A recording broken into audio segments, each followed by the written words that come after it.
For years, our world has been at peace. Fantasy may be the hardest genre to get right in live action. You have to create an interesting new world, deliver visual spectacle, and inform your audience of just what the hell is going on, while telling a good story. We've recently experienced something of a golden age in fantasy media. Advances in special effects have brought previously unfilmable epics like Lord of the Rings and Game of Thrones to life before our eyes. Now everyone's jumping on the fantasy bandwagon.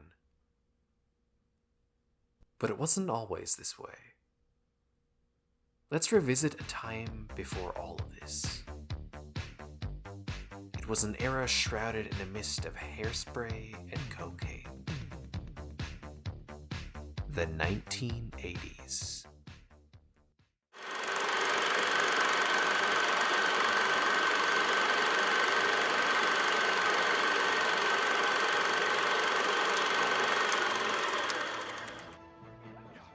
Throughout the decade, the genre was dominated by cheap, formulaic swords and sorcery movies. You know, the ones that were riding Conan the Barbarian's coattails. Or loincloth, as the case may be. The epic adventure of a new kind of hero.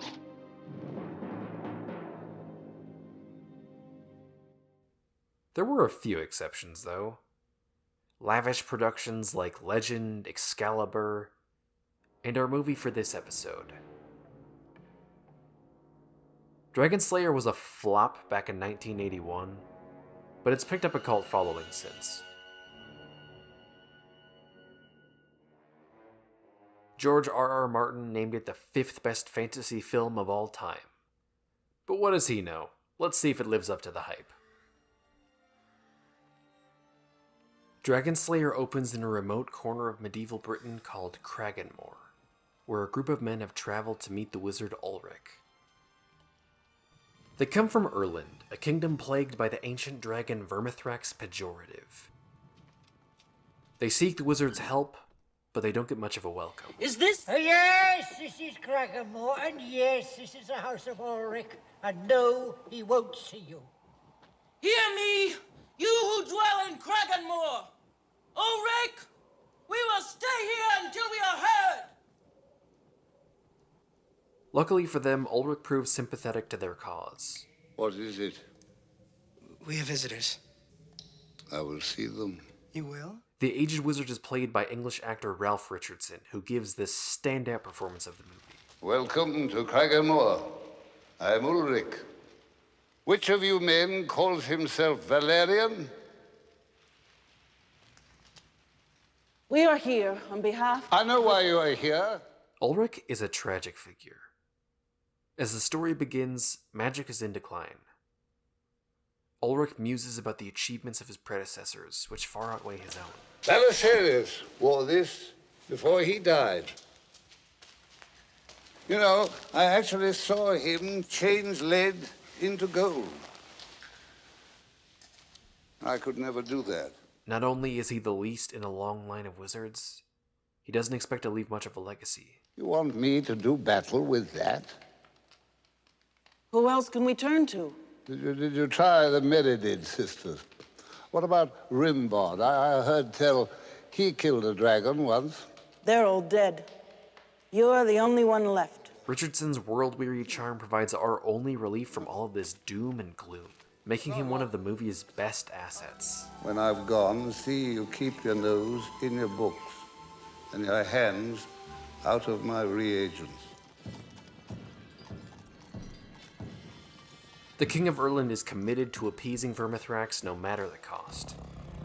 Twice a year, a young woman is chosen by lottery to be sacrificed to the dragon. Before he can set out to slay Vermithrax, Ulrich is beset by the King of Erland's right-hand man. Tyrion. Did I hear that right? This dude's name is Tyrion? As in Tyrion Lannister? Turns out it's spelled differently, but it sounds identical. I'm on to you, Martin. I've no more love for that creature than you lot. Nor has the king. But before you stir things up, don't you think it would be a good idea to find out if you've got the right man for the job? Listen to the way he frames that. Erland has accepted the dragon as its status quo. Slaying Vermithrax would be stirring things up. Worried that any attempt to slay the dragon could make matters worse, Tyrion demands proof of Ulrich's magic. So Ulrich allows Tyrion to knife him in the chest and promptly dies. Yeah, I was disappointed too. So the movie just lost its best character, and we're stuck with his half-wit apprentice Galen. What's the matter, Hodge? Packed too heavy?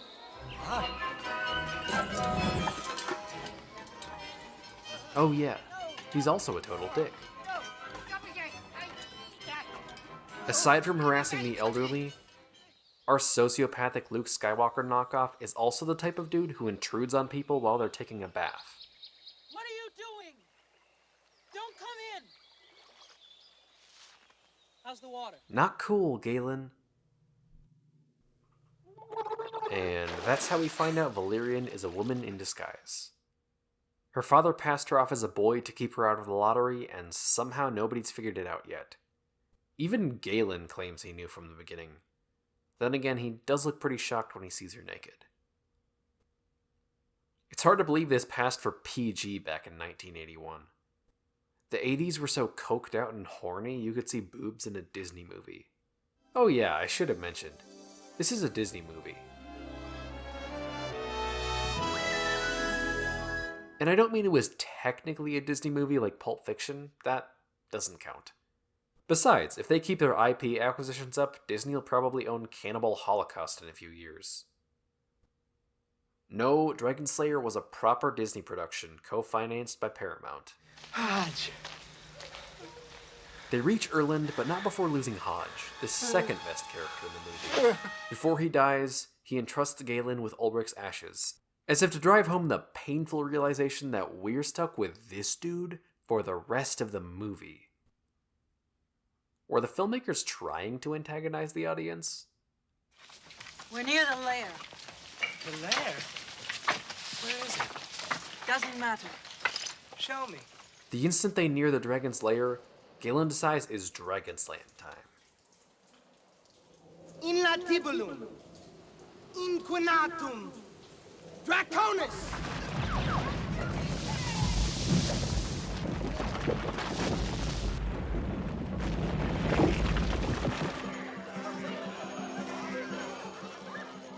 Sure, there's over an hour left of the movie, but it's apparently time to sing Yub Nub and whatnot.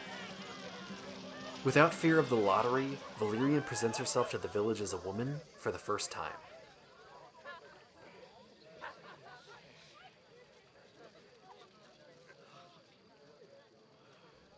I lack the personal experience necessary to fully unpack the implications of this, but I'm guessing the filmmakers did too, so what the hell. There's one big question I have about the lottery that the film never addresses. Why are only women subject to the lottery, and not men? Daughters are chosen, sons are not. Based on my knowledge of sacrifice, he said, not sounding suspicious in the least, the point is to offer something of great value. The society of Erland apparently places a high value on women, but more as commodities than as people. By disguising herself as a man, Valyrian was able to enjoy the privileges she would otherwise be denied. Chief among them, not being eaten by a dragon. Fantasy is full of heroines concealing their gender, from Arya Stark to Mulan.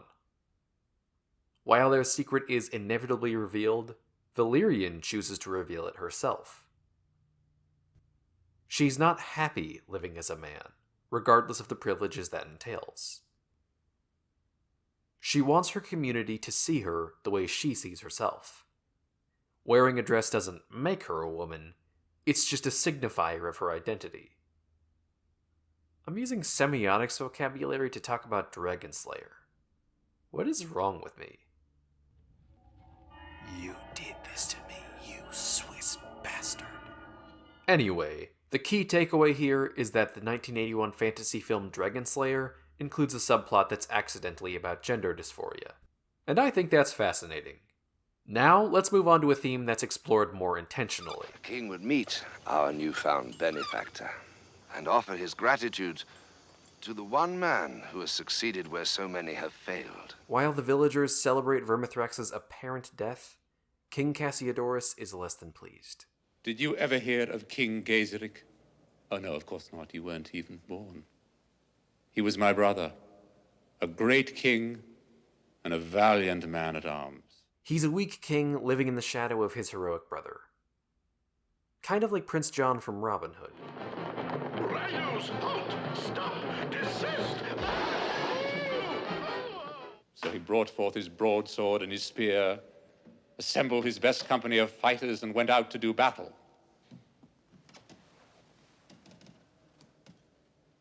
He was never seen again.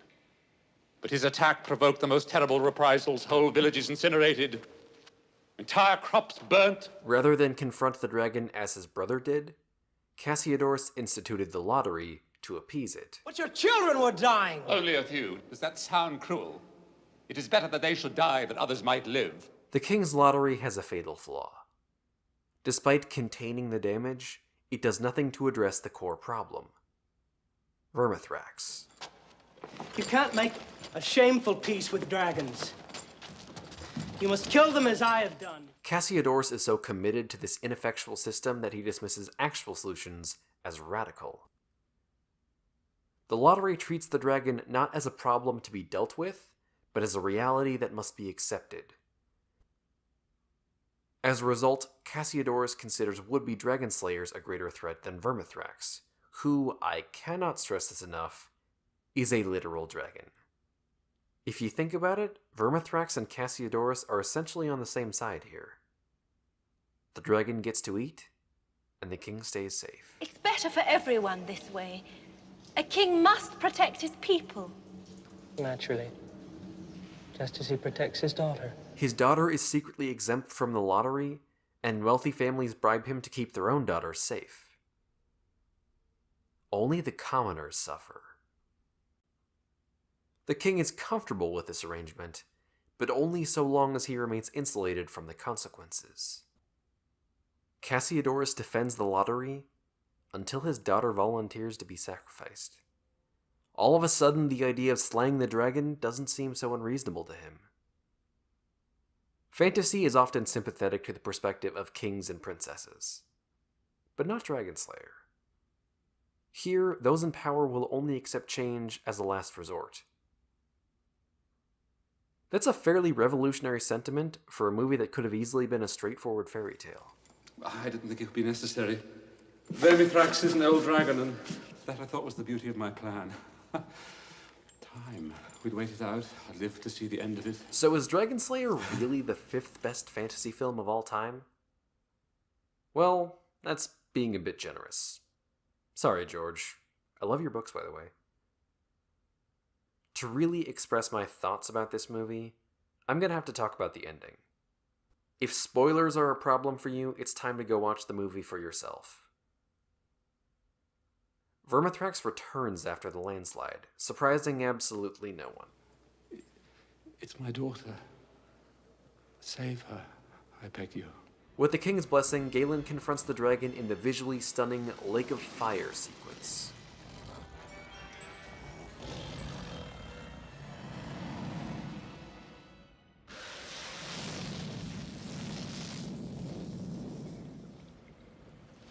This time, the movie does something truly surprising. Still alive. Galen fails again. That's when I started to wonder, when is this movie gonna end? Am I gonna have to sit through this idiot's 3rd attempt at dragon slaying? But I was already in the 3rd act of the movie. There just wasn't time for that. Then a wild idea occurred to me. What if Vermithrax doesn't die? That would be crazy, right? You can't call a movie Dragonslayer if nobody slays the dragon. You know what I think?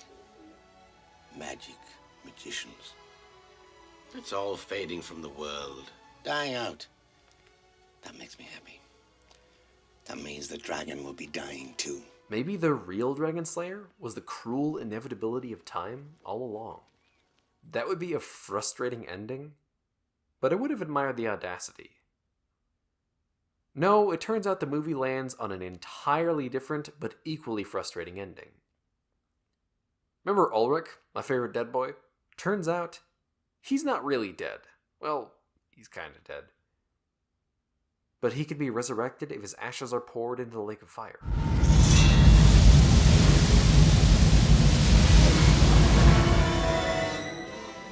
Oh, look, it's Ulrich the White. Knowing he was too decrepit to make the journey himself, he had Galen carry his ashes all the way to Erland. We also learn that Galen never had any magic of his own. Ulrich's amulet has been doing all the heavy lifting this entire time. I want you to destroy the amulet. And me along with it.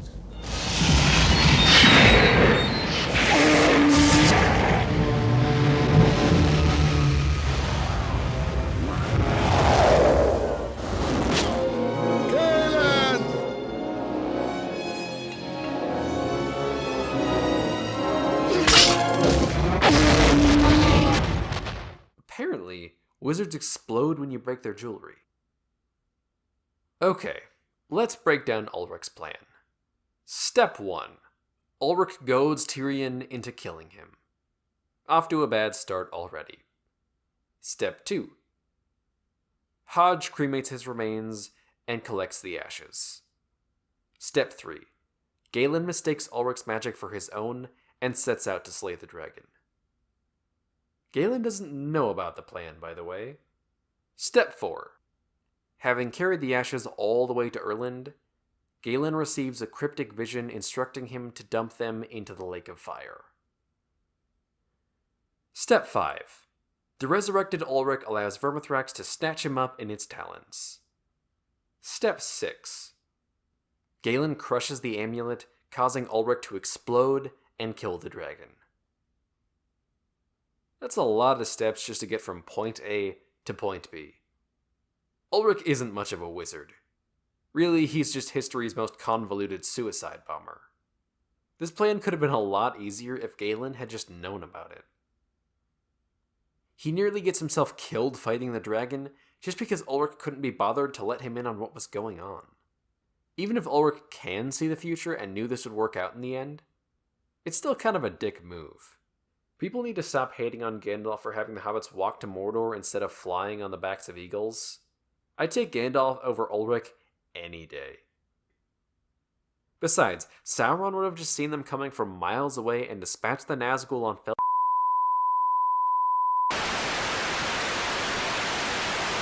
So I hate the protagonist, and the ending is a mess. But there's a lot to love in this movie. Aside from the compelling themes, we're treated to fluid cinematography, beautiful scenery, and brilliant production design. Let's close on a high note, shall we? How about that old lizard Vermithrax pejorative? Prior to Game of Thrones, this was easily the best depiction of a dragon in film or television. These were groundbreaking special effects in 1981, and they're still pretty impressive today. Vermithrax was brought to life by several artists, including Jurassic Park's dinosaur supervisor Phil Tippett. He's also the guy who gave us Ed 209 and Jabba the Hutt. My point is, he deserves your respect. Amidst all the flashy effects shots, there's one quieter moment that I think captures the spirit of the entire film. It comes just after the Lake of Fire sequence, when Vermithrax discovers the bodies of its offspring freshly killed by Galen. Somehow this puppet delivers a devastating performance. For just a moment, we don't see a mythical beast anymore. We see an intelligent creature experiencing real pain. Nothing is clear-cut in this movie.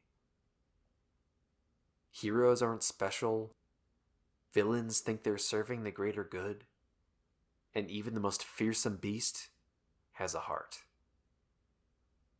Your response to Dragonslayer will vary depending on what you want from a fantasy film, or any film for that matter. If you need a film to tell a coherent story, or have a likable protagonist, the movie's a bit uneven.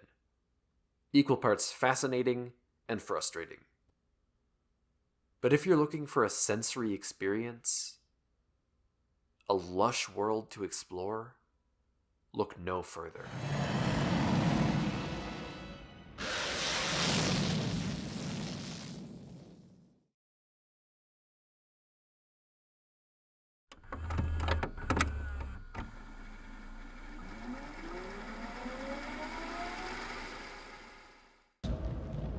Food?